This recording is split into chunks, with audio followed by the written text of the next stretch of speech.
y la importancia que tuvo Portantiero en ese gobierno. Entonces, cuéntenos, ¿qué es ser socialdemócrata? A ver. Bueno, creo que tiene una definición muy amplia. Yo puedo avanzar sobre donde nosotros la caracterizamos, que tiene que ver con el espacio económico, que es especialmente donde se construye esto.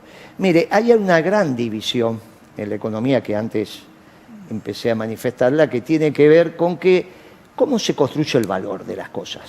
A ver. ¿Por qué esa jarra? ¿Por qué el agua? ¿Por qué nosotros? Esto. Mire, en algún momento del desarrollo del conocimiento económico, algunos pensaban, franceses sobre todo, que el valor lo generaba la tierra. Entonces decía, mire, es el único lugar donde realmente se reproduce y evoluciona, porque usted pone una semillita y le sale un árbol. Imagínese el valor. Bueno, eso eran los fisiócratas. Después había concomitantemente con eso esa historia de vayamos a buscar los metales. La riqueza es el tener oro, el tener el tesoro, el tener... Bueno, esa cosmovisión llevó a los españoles que encontraran las minas de plata y de oro y empieza la decadencia del Imperio Español. En el mismo momento los ingleses empiezan a definir que en realidad la riqueza es el trabajo. Y es Adam Smith que escribe el libro La riqueza de las naciones. Que el trabajo es el que genera valor, y esto casi no hay discusión. Sin trabajo no hay nada. Entonces ahí los liberales, los marxistas, los peronistas, los peronistas, ¿qué decimos? Que hay una sola clase de hombres, los que trabajan. Ponemos al trabajo como el ordenador de las cosas. Por eso nos diferenciamos de los rentistas. Y cuando decimos, ¿qué clase social es la rentista? Y son los terratenientes. ¿Quiénes pueden ser terratenientes? Y en la pampa húmeda. Y ahí tenemos una dificultad. Estos no viven del trabajo, viven de la renta. Tenemos una dificultad para armonizar el sistema capitalista. Bueno, muy bien. Hay una gran división que se produce fin del siglo XIX, principio del XX, que tiene que ver, mire, las cosas no cuestan, no valen lo que cuestan producir, sino que en realidad valen lo que estás dispuesto a pagar. No se preocupe por el costo de las cosas, deje de hacer costos. Si hay un sujeto que quiere comprar algo y lo desea y está dispuesto a pagar, eso es lo que vale. Mire, ese pensamiento empezó a instalarse y hoy casi todos los economistas, usted habla con Kachanowski porque le dice, no, pero ¿cómo vas a hacer costos? Las cosas es un... Bueno, está bien, por suerte las empresas siguen haciendo costos. Usted va y dice, a ver, ¿quién es el brazo derecho suyo en la administración de esta empresa? Y el que le dice, mirá, que estamos acá, estamos allá, tenemos problemas. No es que usted no hace costos para administrar este negocio. Si no hiciera costos, yo no estaría acá. Sin embargo, hay esa cultura de que no hay que hacer costos. Claro, cuando el problema pasa en lo agregado, porque Ford, General Motors, usted en su negocio, yo en el mío hacemos costos. Pero cuando salimos al mercado nos empiezan a explicar que no hay que hacer más costos. Che, ¿y cómo sabes si el margen es o no es? Porque si vos tenés costos y tenés precios, sabés el margen. Y si no tenés costos, ¿cuál es el margen? No te preocupes por el margen. Vos generás competencia. Si vos generás competencia, entonces vos vas... Y ahí viene un problema, porque nosotros somos de aquellos que pensamos que la sociedad exitosa es la solidaria. No es la visión anglófila de que en realidad en esa competencia la sociedad es solamente de los más aptos. Esto es una visión extraña, nosotros tenemos otra visión. Pero siga con esa línea del valor. No, pero es que esto es muy importante, porque en ese tema de la competencia hay mercados en la Argentina donde es muy difícil que podamos tener 2, 3 o 4 empresas. Incluso, por ejemplo, le doy un caso. ¿Cuántas empresas que producen aluminio pueden haber en la Argentina? De hecho, hay una sola. Y va a haber una sola por el tamaño del mercado. Entonces, ¿cómo lo resuelven los neoliberales o los socialdemócratas? Bien, lo que tenemos que hacer es abrir la economía. Ahí nos encontramos con Martínez de O, pero también nos encontramos con Alberto Fernández, que auspicia el acuerdo de libre comercio con los europeos. Después puede ser que los europeos digan que no. Pero en su cabeza, él sigue diciendo que la globalización que surgió a partir de la caída del muro de Berlín es la que está vigente. ¿Quién hizo el decálogo del consenso de Washington? Europa continental con los socialdemócratas y los norteamericanos e ingleses con los neoliberales. Permítame que lo interrumpa. Entonces, a ver, si yo interpreto que usted asocia socialdemocracia a neoliberalismo. Es lo mismo, bueno, en términos económicos. Ok, entonces es un accordatio termine. Entiendo lo que usted llama socialdemocracia, entonces. Claro. Lo que yo entendía por socialdemocracia es aquella definición hermosa del nacimiento en Alemania después de la Segunda Guerra Mundial, de tanto Estado como sea necesario y tanto mercado como sea posible, y de un equilibrio social y preocupado por la justicia social, que por momentos lo asimilo al peronismo. Pero entiendo que usted marca que hay una socialdemocracia noventista, para decirlo de alguna manera. Si usted en vez de decir eso, de la definición, dice un pueblo libre de un gobierno esclavo, ¿no le parece mejor definición?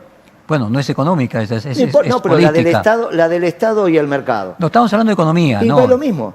Un pueblo libre con un gobierno esclavo. Ese gobierno esclavo en un pueblo libre, entonces usted definió el peronismo. Creo que ahí vamos. Y creo que, a ver si voy bien rumbeado. La socialdemocracia es principio del siglo. A ver si voy bien rumbeado. Aquella socialdemocracia que no estaba inventada el neoliberalismo, digamos, lo que usted está planteando es la escuela económica de los 70. La socialdemocracia nace 30 años antes. Yo Aquella estoy hablando de la socialdemocracia. socialdemocracia del principio del siglo, la de Schumpeter. Y esa socialdemocracia del Principio principio del del siglo XX, perdón. Sí, lo entendí bien. Sí. Esa socialdemocracia del principio del siglo XX. La diferencia que tiene con el peronismo, ¿a usted le parece que está basado en la construcción de valor? Aquella vieja idea de una perla en una isla desierta no vale nada y un vaso de agua en un desierto vale más que una casa. Esto es lo que dicen los socialdemócratas. Y esa es una confusión horrible que se produce al interior de la disciplina, porque entonces no tenemos ningún patrón de formulación del valor. En aquella Yo soy socialdemocracia, lo que dice que el valor deviene del trabajo. En aquella socialdemocracia, y podríamos decir la democracia cristiana europea, ¿se aplican los parámetros de derecha e izquierda? O si usted vería a la socialdemocracia más a la izquierda que a el resto de los partidos europeos y fundamentalmente a la democracia cristiana. En las categorías europeas sí, el problema es si las categorías europeas explican algo. Porque si las categorías europeas no explican nada, es al divino botón utilizarlas. Y en las norteamericanas, por ejemplo, el Partido Demócrata y el Partido Republicano, ¿cómo usted trata de traducirlo a esta ecuación de socialdemocracia, socialcristianismo, peronismo? Es muy sencillo, la acumulación de capital en los gobiernos demócratas, ¿dónde se da? ¿Quiénes son los ganadores del modelo cuando gobierna Obama o gobernaba Clinton? Lo que usted me dice es que el Partido Demócrata está más inclinado hacia la gente que tiene menos patrimonio. No. Yo le digo que está más inclinado a Wall Street, a la acumulación de capital en el vector especulativo rentístico. Y no en el sector industrial o de la producción de bienes y servicios. ¿Y cómo explica los sindicatos en su mayoría demócratas? Yo explico los sindicatos desde la conformación de una estructura de defensa de los intereses, donde ellos en realidad irrumpen en Estados Unidos, se está explicando. Claro. Y porque vienen... Además, el 1 de mayo, creo, o sea, es el país. Usted tiene que ver con eso, con el abordaje ideológico que se arma. Usted dice hoy, mire, ¿usted piensa que Alberto Fernández es un hombre de centro izquierda? Y usted me dice que sí.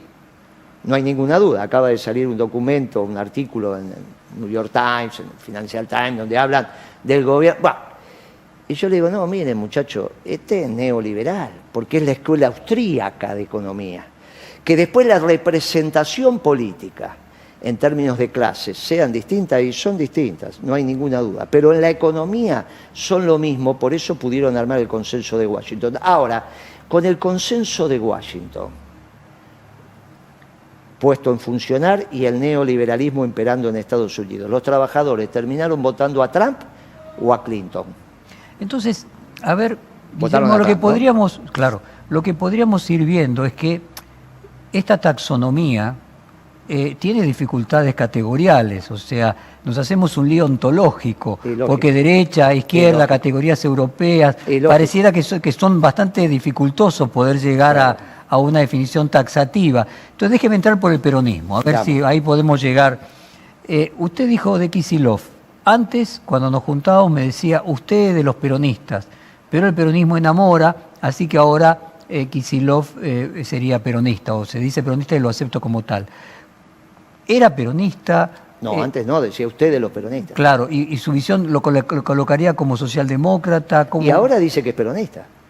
Como ahora no articula la macro, ahora simplemente es un gobernador, muy importante, porque es un gobernador, no define la política monetaria, no define la tasa de interés, no define la administración de comercio, no define la economía. Con lo cual, de donde está operando, casi que no lo puedo juzgar, porque hoy el centro de la escena lo ocupa Alberto Fernández, pero si él dice que es peronista, es peronista. Ahora, si algún día vuelve a ser ministro de Economía, usted sabe cómo es, los pingos se ven en la cancha. Pero usted lo que dice ahora, que no era socialdemócrata, que él era más marxista en su planteo. Mire, él era, la socialdemocracia finalmente absorbe estos marxistas reciclados. Bueno, primero compite con el marxismo. No, sí. Por eso absorbe a la caída del muro de Berlín el reciclaje de los marxistas. Mira, hay un video extraordinario. O sea, usted ve que ahí se produjo el cisma, en la caída del muro de Berlín. La caída del muro de Berlín termina con uno de los imperios. No, me refiero a este cisma de aquella socialdemocracia que, por lo que yo veo, fue empeorando. Su visión es que fue empeorando. Lo que queda triunfante es la socialdemocracia vigente a la caída del muro de Berlín. Que absorbe las ideas neoliberales de Margaret Thatcher. No, es que se tienen el mismo origen. Vuelvo. Bueno, pero que las retoma, para decirlo de alguna manera, con más virulencia. Retoma la visión económica de la escuela austríaca.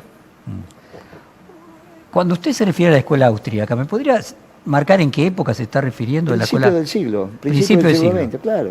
Fin del siglo XIX, principio del siglo XX. Es cuando se empieza a producir esta ruptura epistemológica. Por eso cuando uno habla de Keynes, dice, no, mira, está bien, ¿cuál es la teoría del valor de Keynes? Y ahí... Guillermo, ¿y dónde coloca, usted mencionó claramente a Keynes, ¿y dónde coloca a Keynes en esta...? Y bueno, por eso te estoy diciendo, cuando uno habla de Keynes, en realidad la teoría del valor de Keynes es una discusión que no está saldada. ¿Cuál es la que tiene Keynes? Bueno, no está saldado. Como teoría del valor. O sea, usted lo ve a Keynes cruzando transversalmente distintas escuelas económicas. Lo de Keynes yo diría que lo de Keynes es un instrumento de política sensato para lo que hoy podríamos llamar aquellas economías que habían alcanzado el equilibrio y que se iban del equilibrio, como la norteamericana. Usted dice más una técnica que una ideología económica. No hay duda. Entonces, a ver, para completar... como keynesiano. En la Argentina, con un déficit fiscal espantoso, ¿qué significa ser keynesiano? Sí, no es ser keynesiano, bueno, no queda alternativa. Por eso. Entonces, para concluir esta construcción, la ontología de Guillermo Moreno de economía, me falta el Partido Laborista inglés, que tuvo un Partido Laborista que en determinados momentos podía tener ciertas inspiraciones en el peronismo, fueron los dos partidos laboristas más antiguos, pero luego, a partir de la caída del muro de Berlín, se convierte en neoliberal. Viene Tony Blair. Exactamente. Bueno, viene esa historia de la tercera posición. Y hay que reconocer que en la inteligencia argentina las ideas europeas siempre tienen una presencia. Cuando Alberto Fernández se cree que es un buen candidato, porque dice que es buen candidato para tu hija si un día se tiene que buscar, y viene tu hija con un novio y dice, ¿y qué tal tu novio, nena? No, tiene una cabeza europea, y vos te lo quedás mirando. O sea, entonces, Alberto Fernández piensa eso. Nosotros los peronistas con las cabezas europeas, en términos de construcción de marcos teóricos que te llevan a la acción, es medio creo complicado. Que ahí está el punto, creo empezar a entenderlo, Guillermo, que quizás no esté en la economía, o en la economía por lo que vivimos nos hacemos un lío categorial, pero me parece que hay cosas más importantes que la economía. Cuando usted coloca el valor del trabajo, me parece que hay algo de una trascendencia ética en el cual la técnica económica pasa a quedar inmanente. Entonces déjeme entrar en el tema filosófico. El trabajo como ordenador de la vida, no ya de la economía, ¿tiene un punto de relación con la meritocracia en este debate que ahora se produjo de la meritocracia? ¿Qué opina usted? Pero te ganarás el pan con el sudor de tu frente. Ese es el principio ordenador. Te ganarás el pan con el sudor de tu frente. O sea, usted usaría, por ejemplo, que es una clara definición de Alberto Fernández decir que la meritocracia no es, o que el mérito no es un gran ordenador, o tan ordenador. Es un error conceptual. Pero eso lo asimila a la socialdemocracia. Es un error, claro, porque es la negación de los principios y valores. Este es el problema que tenemos. Cuando te empiezan a explicar que en realidad no tenés pasado común ni tenés futuro y que la sociedad líquida tiene que ver con la resolución del presente, y vos empezás a ver a los funcionarios que no planifican. ¿Por qué Alberto Fernández dice que no planifica? Porque no cree, como vos dirías ontológicamente, en ese tema. Ahora, también dice que es el principal discípulo de Kirchner. y a ver si los chicos, nuestra juventud peronista, empiezan a pensar que Kirchner era eso. Y resulta que Kirchner es el que crea en la Argentina el Ministerio de Planificación. Había una secretaría en la época, pero después se disolvió. Kirchner, en su primer gobierno, crea el Ministerio de Planificación. ¿Cómo estructura el gobierno Kirchner? Desde mi humilde opinión. Un intendente, en este caso el ministro de Economía, que es el que te garantiza los equilibrios macroeconómicos y que tenía que preservarlos. Eso es Lavagna. Es el intendente de este edificio. Nadie sabe quién es, pero si él no hace bien su trabajo, esto no lo podemos hacer.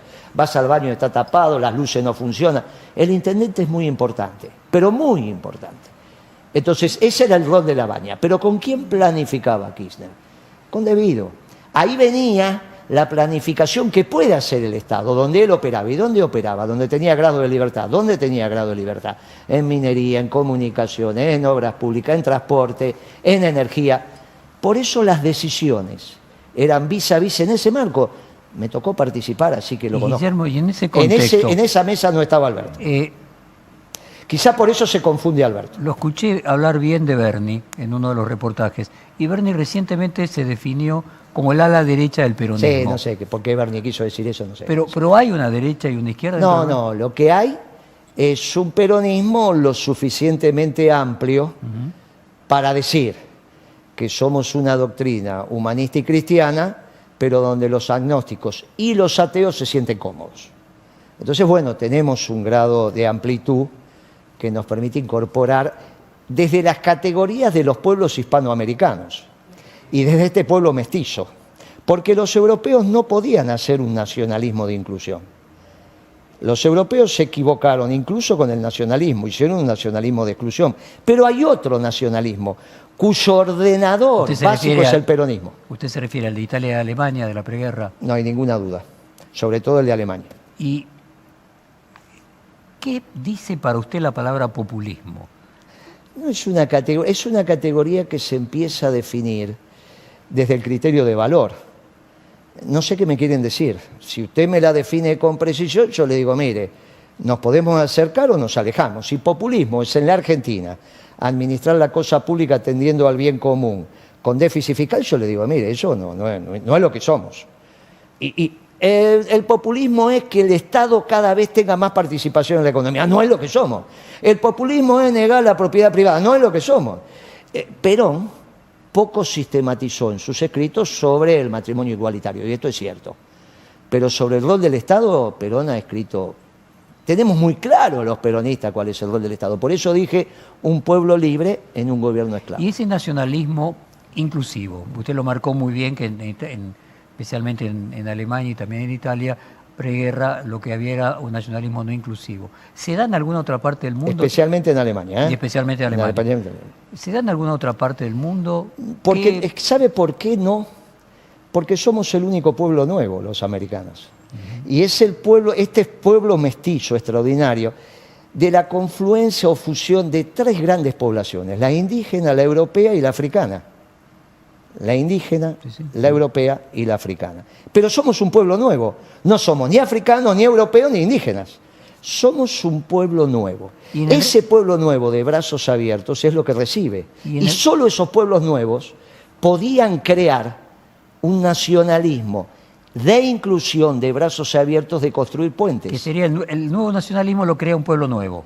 No hay alternativa, porque son las nuevas categorías. De Latinoamérica, ¿dónde encuentra usted un paralelismo con el peronismo? Hay posibilidad. El primer Lula lo tuvo con los peruanos, lo tuvo con los bolivianos. Puedo tenerlo con Getúlio Vargas en algún momento en Brasil. Hubo arraigo del nacionalismo de inclusión. Pero estas categorías son muy importantes. Yo les recomiendo, si me permite un consejo, que lea lo que el Papa manifestó. En la primera misa en castellano que se rezó en San Pedro, en el Vaticano. Estaba Patricia Sosa y estaba el hijo de Ariel Ramírez. Fue esa interpretación maravillosa de la misa criolla del padre de Ariel Ramírez. Fue un momento único. Estaban muchos obispos de América y eran en conmemoración a la aparición de la Virgen de Guadalupe en México. La humildad de su santidad es extraordinaria. Es cuando uno dice, solo un pueblo nuevo puede generar ideas nuevas. Y es esto lo que estamos transmitiendo. Si yo lo puedo entender, y en una traducción para los no peronistas, entre los que se deben incluir una enorme cantidad de los lectores de perfil, usted marca una frontera donde podría estar la esencia en el valor de lo nacional. No hay ninguna duda, pero con inclusión, haciendo puentes. Sí. No, entiendo, pero lo nacional sería que uno podría la socialdemocracia... Por eso su santidad, disculpe que lo corte, por eso su santidad, en esta, obviamente que hay una casa común, pero en esta casa común llamada Tierra, él diferencia entre la globalización, cuya figura geométrica es la esfera. ¿Qué tiene de particular la esfera? Que todos los puntos son iguales y equidistante del centro. Yo le giro la esfera y usted, si no marcó el punto, no sabe cuál es el punto que estaba mirando. Y la cambia por el poliedro, donde dice, cada superficie de este poliedro es un pueblo indispensable para completar la figura. Entonces, indispensable ahí está el para punto. Lo que usted completar. está diciendo es que para poder entender la definición de lo que usted considera peronismo, y apelando a esta metáfora de Francisco respecto al poliedro y la esfera, me viene a la mente que para los griegos clásicos el círculo era la figura más perfecta. Lo que usted está planteando es que hay un universalismo que reconoce la diferencia. Lógico. Este sería el punto. No la uniformidad, es la unidad. Claro. Entonces, que la diferencia en la socialdemocracia y el neoliberalismo, lo que usted ve es que hay una uniformidad. Y eso fue la globalización, por eso lo pudieron hacer juntos. Tanto los socialdemócratas como los neoliberales plantean que su esquema axiomático... ¿Ponen los marxistas también ahí en esa idea universal? En esto tiene que ver, sí, desde ya, pero con el hecho de clases. Y los liberales también. Sí, pero en este punto, y en este punto los únicos distintos somos nosotros. Muy bien, donde respetamos lo singular en la unidad. Ahí está, ya lo entendí entonces. Vamos entendiendo economía, vamos entendiendo filosofía. Las otras ideologías... Casi que cuando terminemos esta entrevista